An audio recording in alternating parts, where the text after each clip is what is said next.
তেল ছাড়া পাকা আমের পোয়া পিঠা আজকে আমি বানিয়ে আপনাদের সাথে দেখাবো। চলুন তাহলে শুরু করা যাক। প্রথমেই নিয়েছি আমি এখানে হাফ কাপ চালের গুঁড়ি।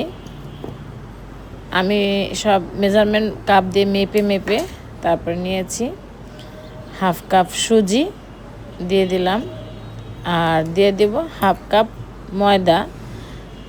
এখানে চাইলে আপনারা আটা ব্যবহার করতে পারেন, হাতের কাছে যেটাই থাকে সেটাই দিবেন।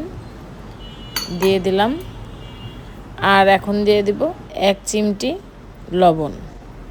লবণটা স্কিপ করতে পারেন, যেহেতু মিষ্টিতে একটু লবণ দিলে ভালো লাগে, তাই আমি দিয়ে দিলাম। ভালো মতো মিশিয়ে নিলাম। এখন দিয়ে দিব আমি তরল দুধ, প্রয়োজন অনুযায়ী যতটুকু লাগবে অতটুকু দিব। আমি গরুর দুধটাকে হালকা কুসুম গরম পানি দিয়ে গুলিয়ে নিয়েছি। আপনারা চাইলে গরুর দুধ ব্যবহার করতে পারেন। এখন দিয়ে দিব চিনি হাফ কাপ, চাইলে আপনারা কম বেশি করে নিতে পারেন। আমি হাফ কাপই দিলাম। তো ভালো মতো মিশিয়ে নিব। মিশিয়ে দিয়ে দিব আগে থেকে 2টা আম আমি ছেঁকে রেখে দিয়েছি, মানে আঁশ বাদ দিয়ে, যেটা ছাঁকনি দিয়ে ছেঁকে পালটা বের করে রেখে দিয়েছিলাম, সেটা দিয়ে দেবো। সেটা আমি অফ ক্যামেরায় করে রেখেছিলাম।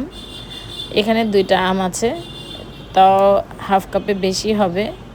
দিয়ে দিলাম সম্পূর্ণ আম দিয়ে এখন ভালো মতো এটাকে মিশিয়ে নিতে হবে।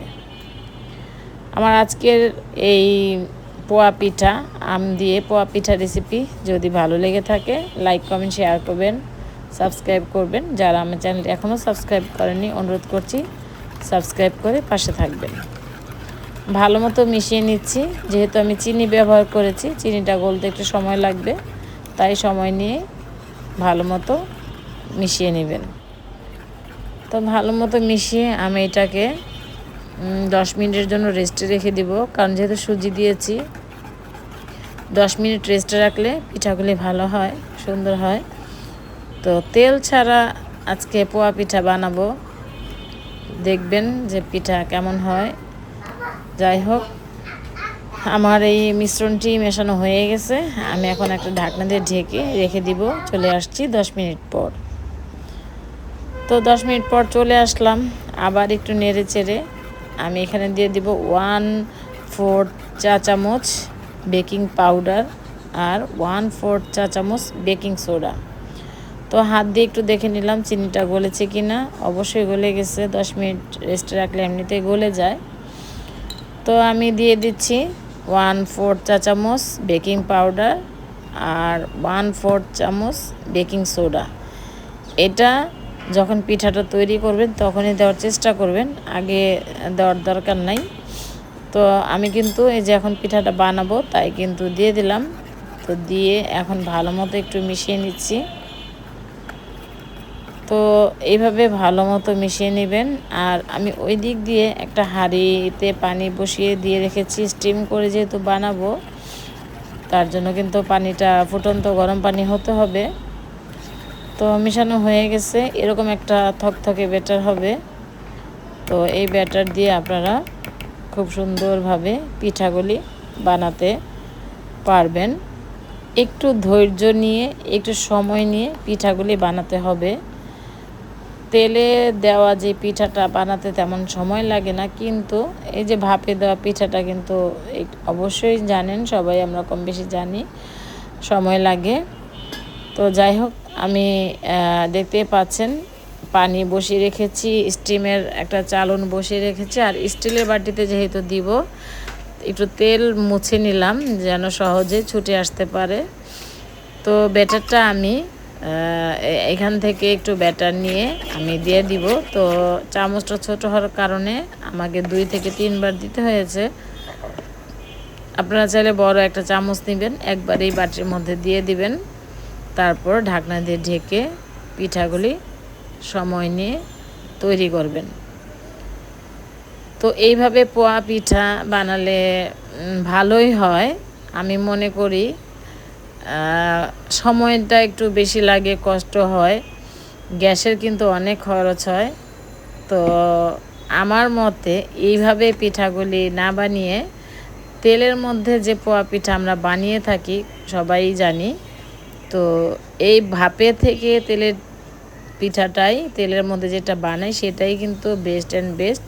তারপরে যারা তেলকে অ্যাভয়েড করেন তাদের জন্য কিন্তু আজকে এই রেসিপি। দেখতে পেয়েছেন অনেক সুন্দরভাবে পিঠাটা ফুলে উঠেছে মাশাল্লাহ। তো যাই হোক, তবে বললাম না একটু সময় নিয়ে এই পিঠাগুলি তৈরি করতে হবে। যেহেতু পিঠাটা হয়নি তাই কিন্তু আমি আবার ঢাকনাটা ঢেকে দিয়েছি। তো ওই যে অনেকটা সময় নিয়ে পিঠাগুলি বানাতে হয়। তো আমি পরে চিন্তা করলাম যে এক চুলোতেই বানাচ্ছি, আমি পরে 2 চুলোতে দিয়েই পিঠাগুলি বানিয়েছি আর কি। যাই হোক, পিঠাটা হয়ে গেছে, এটা আমি নামিয়ে নিব। তো একটু সাবধানে নামাবেন যেহেতু ভাপ উঠতেছে, আর স্টিমের যে দেওয়া হয়েছে পানির যে ভাপটা, এই ভাপটা কিন্তু হাতে লাগলে হাত পুড়ে যাওয়ার সম্ভাবনা আছে। তো আমি একটু কিন্তু হাতের মধ্যে ছেঁকাও খেয়েছিলাম। তো এর মধ্যে বাটির মধ্যে আরেকটা বাটির মধ্যে আমি কিন্তু ব্যাটারটা দিয়েছিলাম আর কি। তো ওইটা বসিয়ে দিলাম, আর এটা আমি এখন খুলে আপনাদেরকে ভেঙে দেখাচ্ছি। তো এই তো একটু ঠান্ডা হলে আমি খুলে দেখাচ্ছি আপনাদেরকে। তো দেখতেই পাচ্ছেন আমি খুলে ফেলেছি অলরেডি। তো পিঠাটা আসলে সত্যি অনেক সুন্দর হয়েছে, দেখতেই পাচ্ছেন। আর মাশাল্লাহ ফুলেছেও পিঠাগুলি, আর একদম ভিতরে কোনো কাঁচা নাই, একদম খুব সুন্দরভাবে পিঠাগুলি তৈরি হয়েছে। যাই হোক, এভাবেই সবগুলি পিঠা আমি বানিয়ে নিচ্ছি, আর একটু ভেঙেও দেখাচ্ছি আমার পিঠাগুলি কতটা সুন্দর হয়েছে, কতটা সফট হয়েছে। দেখতেই পাচ্ছেন ভিতরে কোনো কাঁচা নাই, একদম পারফেক্ট একটি পিঠা হয়েছে মাশাল্লাহ মাশাল্লাহ। তো ওই যে বললাম একটু ধৈর্য ধরে পিঠাগুলি বানাতে হবে, একটু সময় লাগে বেশি। তো আমি আরেক চুলায় বসিয়ে দিয়েছি, দেখতেই পাচ্ছেন। তো 2 চুলার মধ্যে আমি বসিয়ে দিয়েছি তাড়াতাড়ি করার জন্য, যেহেতু আমার একটা পিঠা একটা হাঁড়িতে বসতেছে, 2-3টা বসতেছে না, কারণ যে স্টিম আমি বসিয়েছি চালনিটা সেটা ছোট। যাই হোক, এভাবে আমি পিঠাগুলি বানিয়ে নিয়েছি আর কি। তো এই যে আরেকটা হাঁড়িতে এইভাবে বসিয়ে দিয়েছি। তো ভাপে দেওয়া পিঠাগুলি কেমন হয়েছে অবশ্যই কমেন্ট করে জানাবেন। যারা এখনও আম শেষ হয়ে যাচ্ছে এখনও পিঠা বানিয়ে খাননি, এই ধরনের পিঠাগুলি ভাপে দেওয়া পোয়া পিঠা একবার হলেও ট্রাই করবেন, আশা করি ভালো লাগবে। বাচ্চারা কিন্তু খুব পছন্দ করবে, বুড়োরা নাও পছন্দ করতে পারে, তবে বাচ্চারা অনেক পছন্দ করবে। আমাদের পিঠাগুলি তো মুহূর্তের মধ্যে শেষ হয়ে গিয়েছিল। তো যাই হোক, এই ছিল আমার পিঠার রেসিপি। কেমন হয়েছে অবশ্যই কমেন্ট করে জানাবেন। সবাই ভালো থাকবেন, সুস্থ থাকবেন, আমার জন্য দোয়া করবেন। আজকের মতো বিদায়, আল্লাহ হাফেজ, আসসালাম।